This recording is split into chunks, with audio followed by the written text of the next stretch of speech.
As I mentioned in the past video, Panasonic is building a battery factory in Kansas to supply batteries to Tesla, but this really brought up the question, why is Panasonic building their own separate battery factory in Kansas instead of, with Tesla, building out and expanding Gigafactory Nevada as they originally had planned to do? The answer to that question is actually really quite interesting. So let's dive into some insights and details that I recently learned in the conversation that I had with a reliable source and discuss some of the reasons why Panasonic is building their own battery factory. I'm John, and welcome to Cleanerwatt.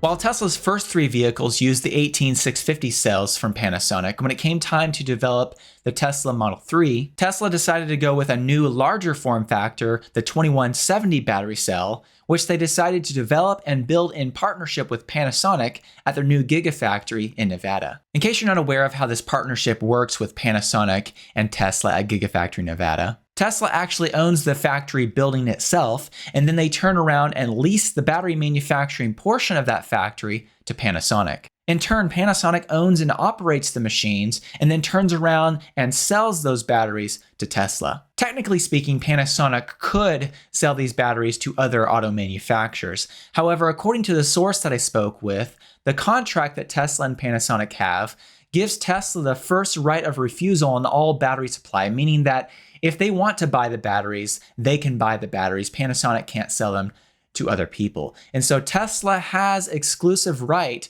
to all batteries produced there, and unless they don't want them, Panasonic can't sell them to other auto manufacturers. Because of this, Panasonic can't commit any of the production capacity from this factory to other auto manufacturers. Now, obviously, this is great for Panasonic to have a built-in customer like Tesla who will buy all the batteries they can manufacture at this factory. However, it does put Panasonic in an interesting position where all their eggs are in one basket when it comes to the manufacturing investments that they make at this factory. The source that I spoke with also referred to the Tesla-Panasonic purchasing contract as a cost-plus deal, with Panasonic's margin and profit being based on meeting Tesla's expectations and goals. What this really boils down to is Tesla has a lot of control over how much profit Panasonic can make from their battery manufacturing operation at Gigafactory Nevada. Obviously, if you've been paying attention, Tesla needs as many batteries as they can get their hands on, so why haven't Tesla and Panasonic further expanded Gigafactory Nevada beyond just the 30% build out? While the Tesla and Panasonic battery manufacturing partnership is still strong and both companies remain committed to manufacturing batteries at Gigafactory Nevada, it does make some sense why Panasonic wants to build their own separate factory in addition to this factory. So let's dive into some of those details and the backgrounds, some of the reasons why this makes a lot of sense for Panasonic. Now, when it comes to the current setup at Gigafactory Nevada, that factory has 14 battery manufacturing lines and currently produces somewhere around 36 to 39 gigawatt hours of batteries per year. The source that I spoke with gave a little context and mentioned that this equates to somewhere around 5.8 million individual 2170 battery cells being produced from this factory each day, and over 2 billion 2170 batteries being produced each year. When you think about it in this light, really going down to the granular aspect of how many battery cells are being produced at this factory per day and per year, and you go beyond just the gigawatt hour number, this is really mind-blowing and impressive how many batteries are being produced at this factory.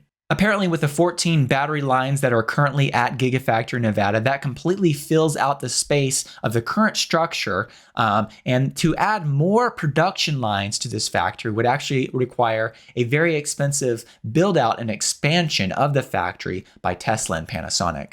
Nonetheless, Tesla and Panasonic could still increase the production output of this factory by improving some of the slower battery lines, lines 1 through 10, which are not quite as fast as lines 11 through 14, which were more recently put in, and those are called high-speed lines. So there is still room for improvement at this factory, but adding more battery production lines would be very expensive. One of the big factors in the past that held back Panasonic and Tesla from expanding this battery factory came down to the fact that for the first couple years or so, Panasonic's operations at this factory were not profitable.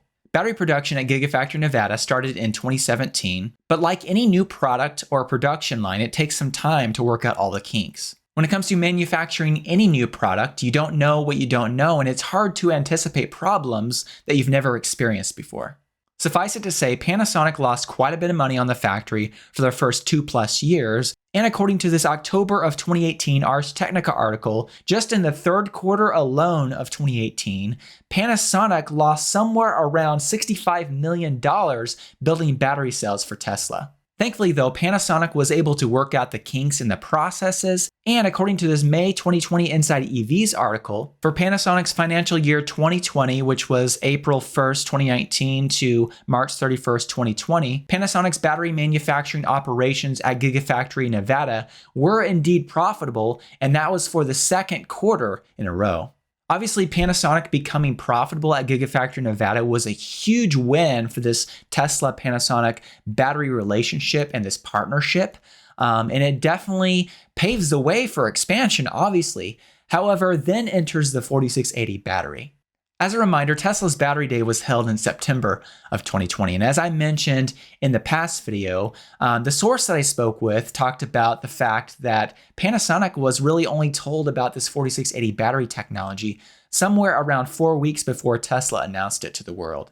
So put yourself in Panasonic's shoes for just a minute. You finally get your battery production profitable at Gigafactory Nevada, and maybe at that point you were starting to think about expanding and adding more battery lines, but then all of a sudden this new battery format, the 4680 battery, pops up, and it really brings a lot of uncertainty about 2170 batteries and how many of these 2170 cells Tesla will need in the future. Now, obviously, as I mentioned just a minute ago, when it comes to Gigafactory Nevada, Tesla owns the building and Panasonic is Tesla's tenant. The source I spoke with talked about how this can sometimes play out. Panasonic, for example, has to get Tesla's permission for repairs, changes to the factory, etc., and they don't have complete autonomy at the factory when it comes to those changes. And once again, even in a healthy relationship, I can see why Panasonic wants a little more control and why it would make sense for them to build their own factory, once again, still building batteries for Tesla, but owning the building and the production processes. From what I can tell, Panasonic and Tesla will continue to invest in Gigafactory Nevada, and once again, as I mentioned earlier, maybe even replace the older factory lines with new, faster lines. But at least for now, major expansion beyond improving efficiency at Gigafactory Nevada and actually adding more lines to the factory appears to be off the table. So with Panasonic building out their own factory, they'll have more control over the production processes. According to the source that I spoke with, this US Panasonic battery factory will build 2170 batteries for the time being while the Panasonic 4680 battery production process is perfected in Japan. And as I mentioned at the end of the last video, I do believe that Panasonic will eventually bring 4680 battery production to this factory, but I think they really want to perfect it in Japan first.